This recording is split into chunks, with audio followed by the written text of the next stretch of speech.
A European prisoner is moved to a barrack full of dangerous repeat offenders in a Thai jail. These men are covered in tattoos and look extremely intimidating. The transfer happened after a fight in the shower with another inmate.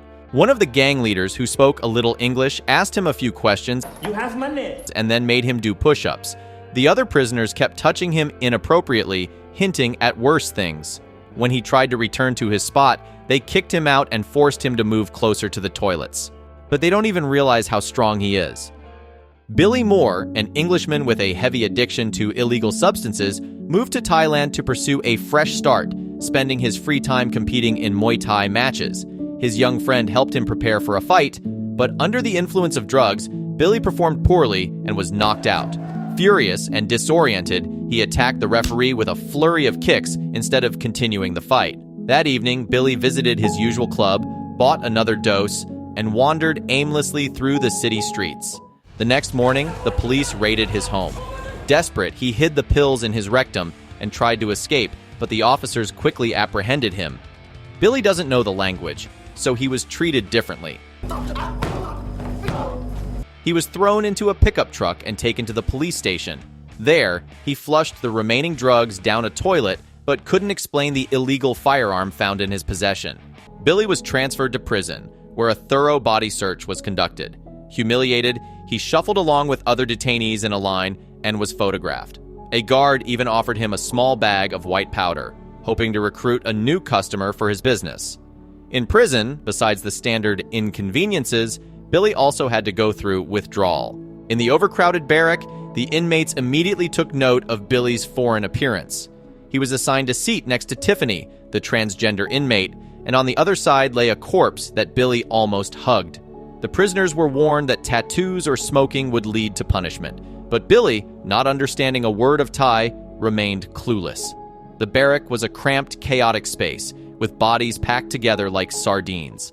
Getting to the water supply in the morning required pushing and shoving through the mass of prisoners. A scuffle during Billy's attempt to wash up ended with him fighting another inmate. As punishment, he was thrown into solitary confinement before being reassigned to a barrack filled with tattooed, dangerous repeat offenders. One gang leader, who knew a bit of English, interrogated Billy briefly and forced him to do push-ups to assert dominance. The other inmates harassed him, often groping him in suggestive ways. After enduring their humiliation, Billy tried to reclaim his corner, only to be kicked and shoved closer to the toilets. That day, a scrawny newcomer was brought in.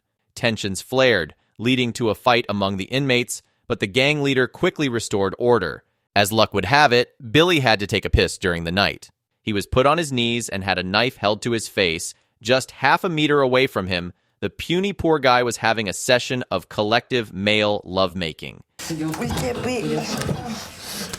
Billy was ordered to stay silent.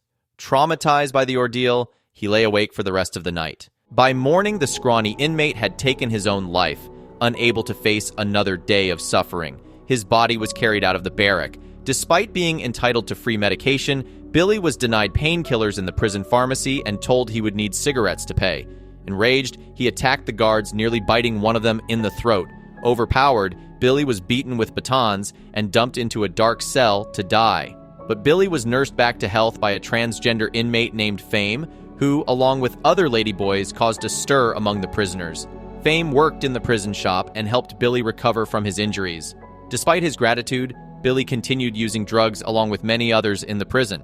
For now, his survival depended on balancing his rage and desperation in this unforgiving environment. Billy managed to borrow a pack of cigarettes from her. Later, he traded them in the barracks for drugs. At the same time, the inmate athletes went out for a jog. Before bedtime, the prisoners removed a fan blade for some reason. The prison warden, during a routine search, asked himself the same question. The alarm blared. Billy's cellmate explained that someone had been killed, likely with that very blade. All the inmates were gathered in the yard, and 3 bodies were wheeled past them on a cart. All the cons were examined. A dog sniffed out something in Billy's shirt, where the guards found illicit substances, but the shirt wasn't even his. It's not mine. It had just been planted on him by a shady dealer standing nearby. The shirt was so small it barely fit him. Billy managed to convince the guards, who dragged the Thai dealer away. He was given a brutal public beating, his screams echoing throughout the prison. Billy's addiction pushed him to the brink. A guard who had been supplying him with powder for free now demanded payment. Billy had to beat up 2 Muslim inmates who were interfering with the guard's side hustle. A crazed brute stormed into the kitchen and decimated the 2 men. He nearly killed them, even though the guard had only asked for a beating. This incident broke Billy.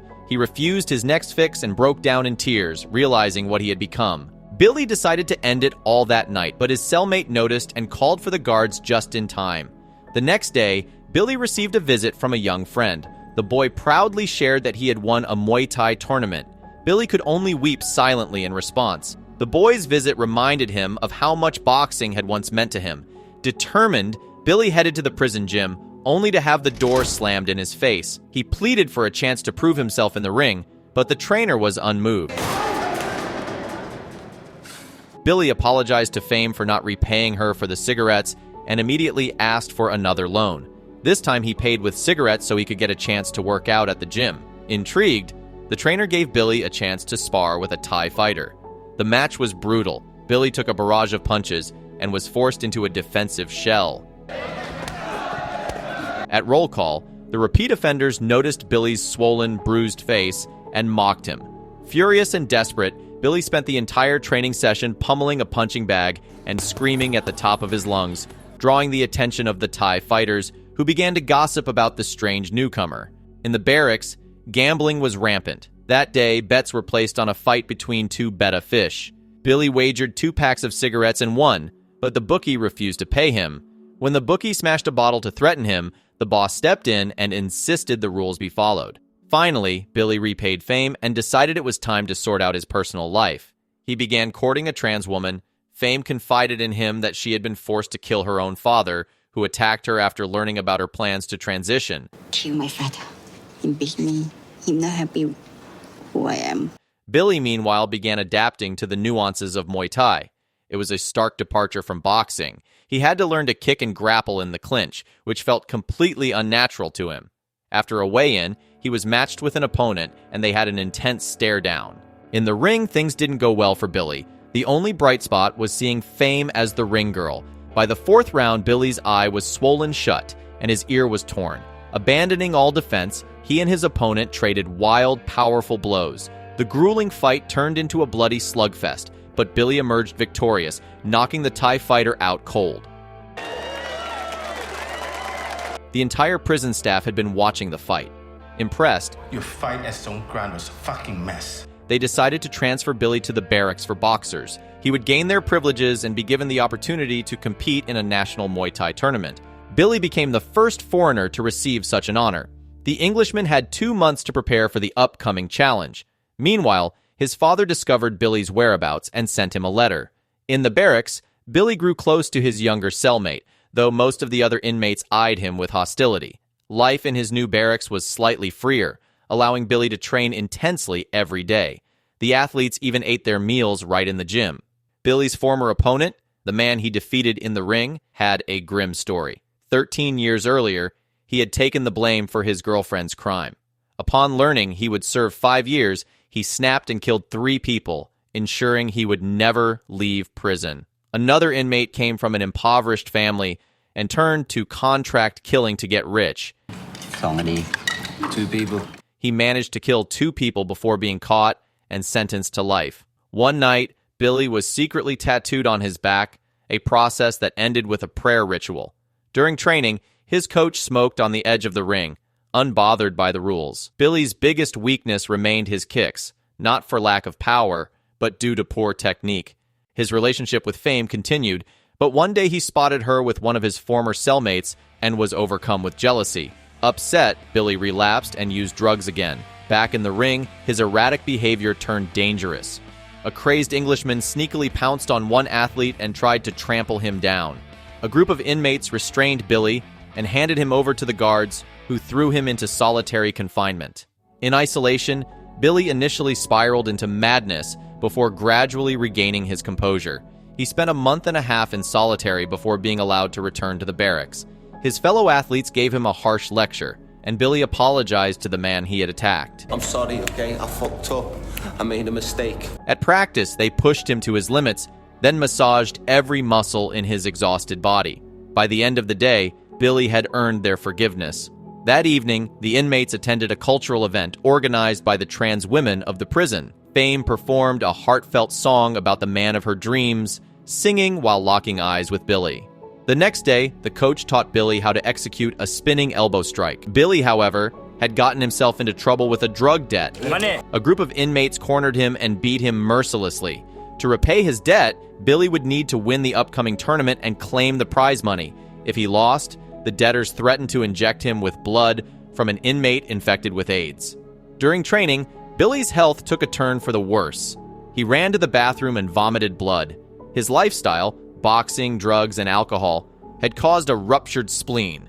The doctor warned that another injury could be fatal. Despite this, Billy refused to back out of the tournament. The team was transported to another prison, where a ring was set up in the middle of the courtyard. When it was Billy's turn to fight, he was doubled over in pain, but resolved to continue. Walking through the crowd of spectators, he climbed into the ring, bowed to the guards, and faced his intimidating opponent. As tradition dictated, the fight began with a ceremonial dance. Billy launched into the first round aggressively, trying to dominate with brute force. However, his opponent threw him to the mat and delivered a brutal kick to his injured abdomen. Billy suffered the critical blow the doctor had warned about, but managed to stand and fight on. At the end of the round, as the bell rang, Billy collapsed to his knees, and the opponent took a cheap shot, kicking him again. Racked with pain and clutching his side, Billy knew he had to end the fight quickly. Close to defeat, Billy mustered his strength and landed a spinning elbow strike, knocking his opponent out cold. The foreigner emerged victorious, but moments later, Billy vomited blood and collapsed, having fought much of the match with internal bleeding. He was rushed to a city hospital, where doctors saved his life. While recovering, Billy contemplated escaping. He just walked out of the hospital with a chain on his feet and wandered somewhere forward. But guilt overcame him, and he returned to his room. After his recovery, Billy was sent back to prison, where his father was waiting for him. His father, incidentally, was portrayed by the real Billy Moore. Billy served 3 years in the Thai prison before being transferred to the UK. In 2010, he was released under a royal amnesty. Billy wrote a book about his experiences and dedicated his life to helping other addicts. However, he couldn't attend the premiere of the film based on his story, as he had been arrested again for burglarizing a neighbor's house and shed, earning himself another 2.5-year sentence.